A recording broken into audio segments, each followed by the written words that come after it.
What's up, guys? So Star Wars Episode 2 Attack of the Clones is my second review of my Star Wars movie review series that I'm starting. I posted my review for The Phantom Menace this past Sunday. You can check that out. So now I'm going to give you my in-depth thoughts on Attack of the Clones. So when the film starts, it takes place about 10 years after The Phantom Menace. And you're reading the, opening scroll, the opening crawl, and it's talking about a lot of mumbo-jumbo that, again, we don't really care about. It's talking about, Padme going back to Coruscant, or, Queen Amidala, or whatever you want to call her, going back to Coruscant to vote for an army for the Republic, because the Jedi can't take care of the problems themselves. So now they're calling for, this great army for the Republic. Padme gets to Coruscant, they're coming off the ship blows up. Okay, what's going on here? There's an explosion, it's pretty cool. The effects in that scene were pretty good, and the effects in the beginning of the film were good, when the ships are coming in and landing, that's all really cool, and I enjoyed the effects in those scenes. Once the ship blows up, we find out that someone tried to kill Padme, someone's trying to kill her again. In the last film they were trying to kill Amidala, and now this film they're trying to kill Amidala. Now it's just like, well, who are we going to get to protect her? Now she needs a protector. So Mace Windu and Palpatine and all of them say, okay, let's get Obi-Wan Kenobi and his Padawan Anakin Skywalker, who is now 10 years older from how he was in The Phantom Menace. So now we're introduced to an older Anakin Skywalker, now played by Hayden Christensen. And they're in the elevator, going up to see Padme, and Anakin's, he's all in the elevator, he's going, whew, he's nervous, and he's all tense. And Obi-Wan's just like, relax, take a deep breath. I haven't seen her in 10 years, Master. And I'm thinking to myself, okay, from what they set up in The Phantom Menace, the relationship between Padme and Anakin, from what we saw, there wasn't that much there. They met each other, whatever. But apparently, over this 10 years, Anakin's been really missing Padme. And he really, really likes her, I guess. And he can't wait to see her again, And it's this big thing. So I guess he's just grown these feelings over time, I'm assuming. Because it wasn't really set up in The Phantom Menace to where they're having this great big, relationship. Whatever. So they get upstairs, they get into the, into the chambers. And Padme looks at Anakin, she's just like, Annie? Boy, have you grown. And then Anakin's just like, so have you. More beautiful, I mean. As a senator, I mean. What kind of dialogue is that? Yeah, okay, that's exactly, that makes sense, what he just said. Yeah, she's grown more beautiful as a senator. So now Padme's sleeping in her bed, and Anakin and Obi-Wan are just like outside her room, just talking, and then Anakin starts saying that he's having these dreams about his mother, and Obi-Wan's just like, dreams pass in time. He doesn't really care, he's just pushing it off, In this whole film, to me, it was supposed to be, okay, Anakin and Obi-Wan are supposed to have this great relationship. And in the first film, you didn't see that at all. In the second film, you really don't see that at all. It's really just Obi-Wan kind of giving Anakin the finger the whole entire film. There's these little worms that come in to, Padme's room, and they come in and they're crawling up the bed, and, Anakin and Obi-Wan, they sense that there's worms in there or whatever, and they come out and they kill the worms, and Obi-Wan sees that the little thing that's outside the window that let the worms in, he's like, oh, I'm going to run to it. So he jumps out the window and he grabs onto it, and then he's like holding onto it, floating around Coruscant, and you say, oh, this is horrible CGI. And Anakin runs out and he jumps in a speeder and he goes and he saves Obi-Wan from flying around on this thing. And Obi-Wan's like, what took you so long? And Anakin says, I had to find a speeder that I really liked. And I'm thinking, you had to find a speeder that you really liked. Okay. When he goes to get the speeder, he just literally just runs and jumps into one. He doesn't stand there looking for one he likes. He just jumps into one. He doesn't like stand there and says, oh, which one do I really like with all the, backwards compatibilities or whatever he says that he likes about it. I'm thinking, you didn't look. You just jumped into a ship. You just jumped into a speeder and left. As they're going on in the speeder, looking for the bad guy that's been hired to assassinate Queen Amidala, another person's trying to kill her. What's going on here? Finally, they get down to land, and they're in this sort of bar now, and this assassin has escaped into the bar, and Anakin and Obi-Wan, they get on ground, and they're on land now, and they're gonna go into the bar, and Obi-Wan's just like, go and find her, and Anakin's just like, well, where are you going, Master? And Obi-Wan's just like, to get a drink. Okay, just go ahead. That's what I mean by Obi-Wan giving Anakin the finger most of this film. He's just like, well, I'm going to get a drink. You go find her. Like, what? They're supposed to work as a team. They're supposed to have this great friendship. And when you say, well, I'm going to go get a drink, you go get her. And when he says it like a dick, like he did, he was just like, to get a drink. And the way he looks at him, it's just like, F you, man. So then when he gets to the bar, this is actually a line that I do enjoy, where, Obi-Wan's just like, standing there getting a drink, and the little guy's standing next to him. You want to buy some death sticks? You don't want to sell me death sticks. I don't want to sell you death sticks. You want to go home and rethink your life. I want to go home and rethink my life. I like that. That's good. So then finally Anakin finds the assassin, and Obi-Wan and Anakin, they take her outside. She's on the ground, and Anakin, like, he does something to her with his lightsaber, and he hurts her, he wounds her. So he's take her outside, and Obi-Wan's like, who hired you? And she's like, she doesn't want to talk. And then Anakin's just like, who hired you? Tell us. And then Obi-Wan just looks at him like, you trying to hit on this girl? And I'm looking at him like, you trying to hit on this girl? I thought you had such great feelings for Padme, and you're looking at her, who hired you? Tell us. After Obi-Wan looks at him, he's just like, Anakin says like, oh, tell us now. It's like, okay, and then she's just like, it was a bounty hunter called... We're back to the Jedi Council. Anakin and Obi-Wan are standing in the middle there, telling Yoda and Mace Windu about what happened. And everybody else in the room, as the same for the Phantom Menace, they sit there, and they don't do anything. They just look at each other. So pretty much what happens is just like Mace Windu and Yoda, they're just like, Anakin, take Padme back to Naboo. She'll be safer there. That's her home planet. And then they, say, Obi-Wan, go find who's trying to assassinate Amidala. And then go find who's trying to assassinate Padme. So then they go off, whatever. Anakin and, Padme, they go off on their, on their big ship that's going to take them away and all that, and the mission begins. Then Obi-Wan goes and he tries to find Kamino. He runs into the big Dex guy, the big CGI blob sort of dude who runs the diner that, kind of tells Obi-Wan, oh, Kamino, there's cloners, and how big your pocketbook is. Obi-Wan looks in the Jedi archives, and Kamino's not there. There's a blank spot in the map that the planet should be at. The coordinates lead to this spot, but there's no planet there. So Yoda's just like, go to your missing planet. You must, Obi-Wan. So Obi-Wan goes to Kamino, and some of the CGI here is very noticeable. I mean, just throughout the whole entire film, the CGI, for some reason to me, I think the CGI was better in the Phantom Menace than it is in Attack of the Clones. Because you want to know what? In the Phantom Menace, you could tell that they actually use real sets. And most of the time, they use real sets. They're really on the desert on Tatooine. They're really, in these hangars in Naboo. But here, there's just a lot of CGI spaces. So after Obi-Wan gets to Kamino, he meets Jango Fett, he meets, all these sort of clones that they're building an army for, because they were told, the people in Kamino were told to build an army for the Republic 10 years ago by Master Sifo-Dyas, who we really don't know who he is. He's only mentioned a few times, so, I mean, you just have to go with it, I guess, Obi-Wan decides that he wants to take Jango Fett to Coruscant so that the council could question him and see what's going on and see if he knows about some of this stuff, because he's a sketchy dude. He's a really sketchy dude. So Obi-Wan gets to the hangar where Jango Fett is, and there's this fight that goes down between Jango Fett and Obi-Wan, which is pretty cool.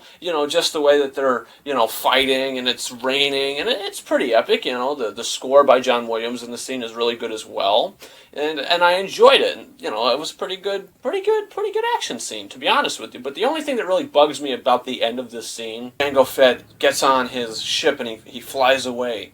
But when Obi-Wan runs out, he ignites his lightsaber. And I'm thinking, why are you igniting your lightsaber if these people are flying away? Doesn't make any sense. So then he just throws the tracking device, and it lands on the ship, and then he turns the lightsaber off.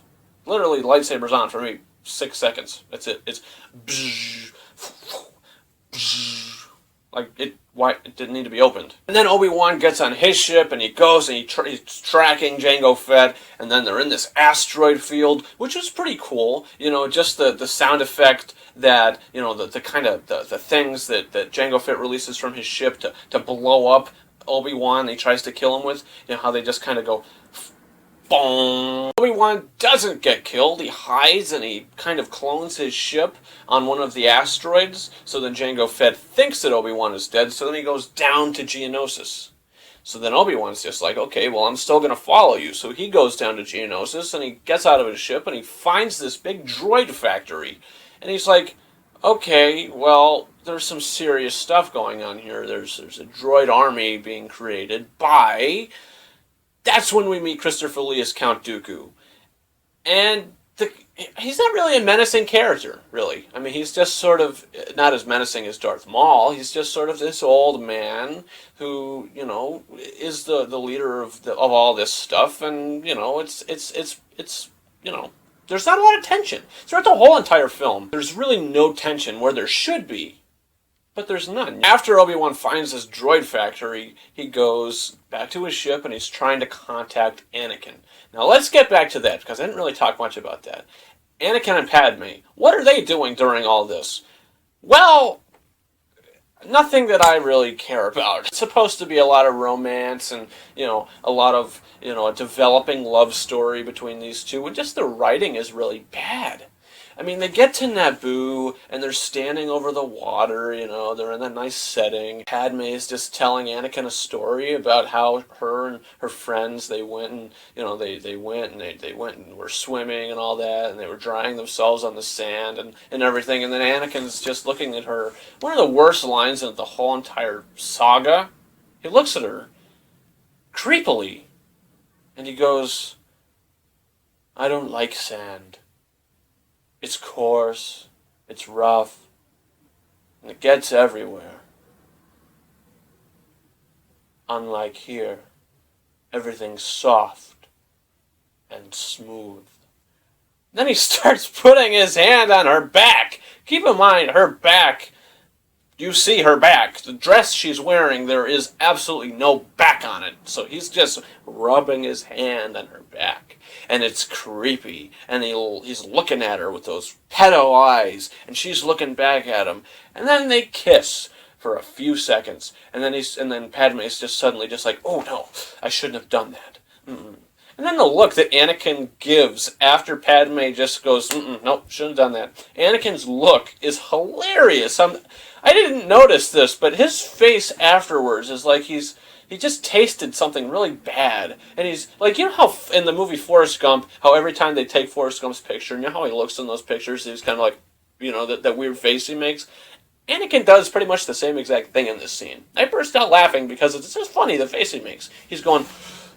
Afterwards, you know, Anakin, he's having these bad dreams about his mother still, and he's having nightmares that she's dying now, and she's in trouble. So Anakin's just like, you know what? No, we gotta go back to Tatooine. I gotta make sure she's okay. So, what do? Anakin and Padme, they go to Tatooine, they take R2-D2 with them. We get to Tatooine, and, you know, we see Watto again, and he's like, Annie? Little Annie? Oh, it is you! A Jedi! What do you know? And then Anakin's just like, where's my mother? And Watto's just like, oh, Shmi, I sold her. You sold her? Yes, to Lars. At least I think it was Lars. Somewhere on the other side of Mos Eisley, I think. And he's like, I'd like to know. So then Anakin and Padme find their way to the place where his mother should be. With, you know, where he meets Owen Lars and he meets Beru, you know, which we will see later in the saga. Which, actually, I didn't even know this until I watched it last night. I'm thinking, who is this? Who is this Owen Lars guy? He looks very familiar. He's Joel Edgerton. Wow. Crazy. So we find out that Anakin's mother is, you know, captured and she's been taken away by the Tusken Raiders, you know, the Sand People. So Anakin's just like, you know what? He's sitting there, he gets up, and he's just like, and then Joel Edgerton just looks at him, he goes, "Where are you going?" And Anakin's just like, "To find my mother." This is actually a scene that I really enjoy in this film. It's not very long, but afterwards, when Anakin's just standing there outside of the little hut, and Padme comes out, and the camera just it's aimed at the hut, and where the sun is shining their shadows, So you're just hearing their dialogue as you're looking at the shadows. And Anakin's just like, "Stay here, Padme, these are good people." And she's just like, "Anakin," and they hug. And then he's just like, "I won't be long." And then he gets on his speeder, and the music, starts to really swell up, and it's fantastic. The John Williams score. He gets on the speeder, he goes, and then Duel of the Fates starts to play at this part, which is pretty cool, and I enjoyed that. So then he's just looking for his mother, and all this stuff sort of happens. And then finally, Anakin finds the camp area where they're holding his mother. So then, he jumps off this big cliff. Because he's a Jedi, he can do that, He gets down there. There's all of these huts, keep in mind. There's all these huts that the Sand People have. I don't know if it was like a Force instinct, but he goes specifically to the one his mother is in and opens it up, and he goes in there. And I'm just thinking in my head, how did you know your mother was in that one?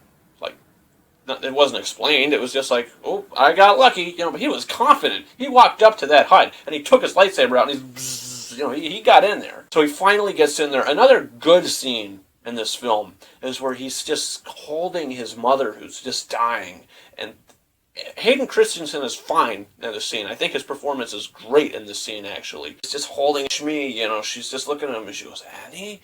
She's like, "Oh, look how big you've grown, how handsome." And she's just dying, and Anakin's just like starting to cry, and he's upset. And it's a really emotional scene, and I thought this is a great scene.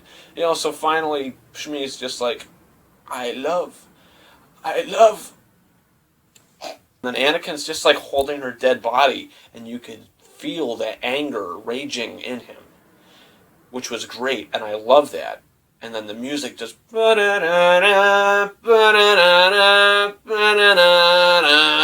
then he looks up, and Anakin looks up to the camera, and he goes, "Oh," and you could see the anger in his eyes. Fantastic. And then he just comes out, and he starts killing the Sand People, but we only get to see him kill 2. It was just like, "Oh, this is great, this is great, this is great," and then, it ends. Okay. And Anakin takes Shmi's body back to, the hut where Owen and Beru and Padme are at, and, he's not happy, so he's down there, he's down in the basement or whatever, and he's down there, and Padme's just like, "I brought you something," and Anakin's just like, "The shifter broke." This is where the performance goes back downhill. And this is the scene which was just sort of laughable, almost. Where he's so whiny and pouty, Anakin's just like, "It's all Obi-Wan's fault. He's holding me back." And he throws the thing that was in his hand. And then Padme's just like, "What's wrong, Annie?" But for me, I'm thinking, why? What do you mean Obi-Wan's holding you back? You didn't even see him half the movie, and you're still complaining about him. He's not that bad. Like, seriously. Again, it's supposed to be a great friendship between the two. You're not supposed to be upset at him, and you're not supposed to think he's jealous of you. Well, what is that? Come on. That's not a great friendship. Then Anakin's just like, "I killed them. I killed them all. But not just the men, but the women, and the children, too. They're like animals, and I slaughtered them like animals. I hate them." Then we get back with Obi-Wan, where, like I said before, he's trying to contact Anakin, and he realizes, he's not on Naboo anymore. Where is he? Where is he at? So he's just like, let's widen the range for the signal. Let's see where he's at. And then Obi-Wan finds out that he's on Tatooine, and he's just like, "What the blazes is he doing there? I told him to stay on Naboo." And it's just like, "Yeah, you did, didn't you?" Obi-Wan's trying to, contact Anakin and all this stuff. So then R2 goes to get them. Anakin and Padme, they go back on the ship, and they're looking at Obi-Wan, just pretty much telling them what's happened and what he's found out. But he gets captured. Obi-Wan gets captured by the droids. So then we get back to Coruscant, where earlier in the film, Padme gave the powers that she had since she's leaving. She passed that down to Jar Jar Binks. Jar Jar pretty much just gives the powers to Chancellor Palpatine. She gives him all the power. Great, yippee, so now it's settled. Yoda then goes to Kamino, which we don't see, but he goes to Kamino to get the clone army, and then Mace Windu takes the rest of the Jedi to Geonosis to save Obi-Wan Kenobi. Okay, there's a lot of stuff that happens in this movie, but it's just not written well, you know? It's just a lot, but it's just dull. Finally, Padme's just like, you know what? They gave you strict orders to protect me. I'm going to help Obi-Wan. So Anakin's just like, okay, let's go to Geonosis too. So now everybody's going to Geonosis. So they finally get there. Big droid factory. There's a big fight that takes place in the droid factory, which is pretty cool. You know, I enjoy that scene for the most part. The only thing I didn't like about that scene is you did not need C-3PO's head getting cut off, and you didn't need a droid being put on his, droid's head being put on 3PO's body. Then you didn't need 3PO's head to be put on a droid's body. You just didn't need that. It was bad comedy. Like, why? You didn't need that humor in there. It wasn't even funny. It was ridiculous, and I hated it. The CGI was horrible. When 3PO falls off the platform and he gets picked up by the thing that's floating in the air, and it's just like, oh, this is a nightmare. What did I do to deserve this? Seriously, what did the audience do to deserve this? C-3PO isn't meant to move like that. You could tell that it's CGI. You could tell it's horrible CGI. Seriously. It's bad. After the droid factory battle, Anakin's lightsaber gets broken again. Padme gets captured. Anakin gets captured. They get taken to the big, mosh pit almost where Obi-Wan is strung up, and right before Anakin and Padme are going to go out into the arena, the battle arena, Padme just looks to Anakin. She's just like, I love you. I'm thinking, what? The whole entire film, you're telling him, no, we can't be together. What happened during that time for you to suddenly have such a strong, deep love for this guy? Seriously. And then he's just like, you love me? I thought we agreed that we shouldn't do that. That would destroy our lives. And she's just like, oh, I think our lives are about to be destroyed anyway. I truly, deeply love you. Horrible, horrible, horrible line. I am sorry. You truly, deeply love him. Seriously. What in this film made me want to believe that you truly, deeply love him? Nothing. You didn't show that in any way. It just suddenly happened, So whatever. Okay, great. He comes out. The music is starting to play. And keep in mind, the Across the Stars track by John Williams, for me, I think it's some of the best music that John Williams has done for a Star Wars film. I love that music. It's fantastic. I can listen to it all the time. I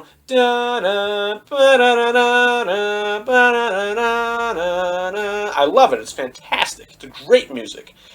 So they get out. Anakin and Padme are now being strung up on the poles as well. And Obi-Wan's just like, didn't you receive my message? And Anakin's just like, we retransmitted just as you requested, Master. Then we decided to come rescue you. Obi-Wan's just like, great job. That was good. I enjoyed that. It was good dialogue. Fine. I give them that. George Lucas, I give you that. I like that bit of dialogue, but still, you don't think that they're great friends whatsoever. And the beasts come out, and there's this big fight, and they escape. They escape from their chains, and they get on one of the beasts, and then Mace Windu comes out, and he puts his lightsaber out to Jango Fett, and he's just like, this party's over. And then all the other Jedi come out, and they're on they're in the arena, and then all the droids come out, and all the Jedi come out. There's a big clash, and I love that scene. It's fantastic, and I really did enjoy the Geonosis fight. I liked it. I thought it was pretty fun. I thought it was cool. I thought it was entertaining. Except the parts where 3PO is, shooting people because he's got the droid body and it's just, 3PO's head on there, and then 3PO's body with the droid's head. You just didn't need any of that, like I said, and that I did not enjoy. When Mace Windu kills Jango Fett, he cuts his head off, which is okay, it's cool. There's no blood or anything. The movie is only PG. Boba Fett comes out and he picks up the head or the helmet. When he picks it up, it's just strange because no head comes out. It's like, is the head stuck inside the helmet? But whatever. Yoda comes and he's got the clones, and there's just all this stuff going on. And as Anakin, Obi-Wan, and Padme are in their own sort of ship getting away, there's the fight taking place down on the ground still, but they're leaving, and it's just like they see Count Dooku, and then Obi-Wan's just like, follow that speeder, because they're gonna try to kill him, don't let him escape. There's a big dust storm or whatever, and the ship goes, and then Padme and a clone trooper, they fall out, and Anakin's just like, Padme! And I'm like, whoa, dude, whoa, whoa, whoa! He starts screaming at the top of his lungs, I can't leave her! Like a 2-year-old. Seriously. Obi-Wan had to slap him back into his senses. And he's just like, put the ship down! Put it down! I'm just like, dude, calm down. You think you're gonna put the ship down? There's a lot of stuff going on right now, seriously. Obi-Wan's just like, what would Padme do if she were in your position? And Anakin's just like, she would do her duty. It's just like, yes, she would. Now shut up. They get to the hangar where Count Dooku goes into, he's going to get into his ship and he's going to leave. And Anakin and Obi-Wan come in, and they take their lightsabers, they ignite them, and Count Dooku just turns around and says like, okay, well, there's people here now. I got to fight these people. And Obi-Wan's just like, I'll take him slowly on the left. And Anakin's just like, I'll take him now. And he runs. And Count Dooku uses the electricity from his hands and he goes, and then Anakin just gets thrown to the side. So then it's just Obi-Wan and Dooku now. But when I was watching that last night, when I watched it again, I'm thinking, Obi-Wan, why are you saying the plan out loud? Yeah, I'll take him slowly on the left. Why are you doing that? Dooku's right there. He can hear you. But don't tell him what you're going to do. Like, seriously, what? Why? More bad dialogue by George Lucas. I think the script in this one is worse than The Phantom Menace. It's messier. It's just, like I said, it's very dull. Obi-Wan and Dooku have a fight, which is okay, but it's not that exciting. It's whatever. So then, Count Dooku kind of cuts Obi-Wan's leg, and Obi-Wan's on the ground now, and then Anakin's just like, ugh, and he jumps up. And then Anakin and Dooku have a fight, and, Obi-Wan throws Anakin his lightsaber, so Anakin's using 2 lightsabers, which was pretty cool. But then the fight only lasts about a minute, and half of the time, I really don't know what this symbolizes, but when the, kind of the power goes out, when they cut the electrical cord on the ground, and the lights start to flash, Dooku and Anakin they're not fighting, they're just standing in front of each other, waving their lightsabers in the air. And I don't know why. What are you doing? What is that? Like, what are you doing? Dooku cuts off Anakin's hand, whatever, okay. So then Yoda comes in, and Yoda has a fight with Dooku, and it's cool, and I enjoyed it, but it doesn't last very long. But still, Count Dooku escapes. Padme gets back onto the hangar. She runs up to Anakin. She goes, oh, Anakin, right in front of Yoda. And if it's not good for a Jedi to have love, Yoda's standing right there. Hopefully he thinks that they're just hugging. I mean, I don't know if they kissed or not. The angle was kind of far away, but Yoda was right there. Like, you gotta watch, kids. It's like doing the hanky-pank in front of your parents. Nope. So then it's the end of the film, now we have the clone army, and the Jedi has all these clones to do the, fighting for them, and then there's going to be still this big clone war, which is taking place, and it's like, it's going to end, blah, blah, blah, blah. And then Obi-Wan, Mace Windu, and Yoda are just standing in the Jedi Council. Yoda's sitting, the other 2 are standing, and Obi-Wan's just like, without the clones, it would not have been a victory. And Yoda says, victory? Victory, you say? Master Obi-Wan, not victory. The shroud of the dark side has fallen. Begun.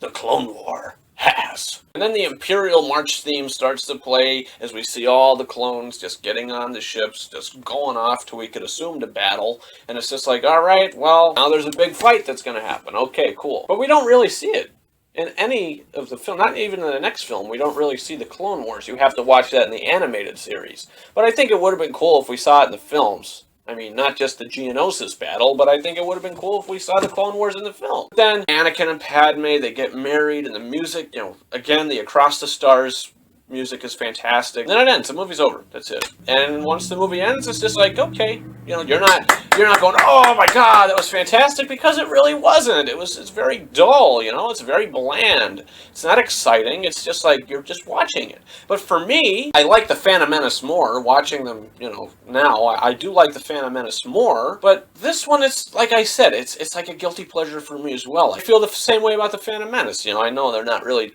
good movies. This one's not as good as Phantom Menace, and the Phantom Menace isn't even that good, but I could have a fun time watching them.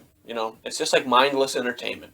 So, Star Wars Episode 2, Attack of the Clones, I'm giving it 2 out of 5 stars.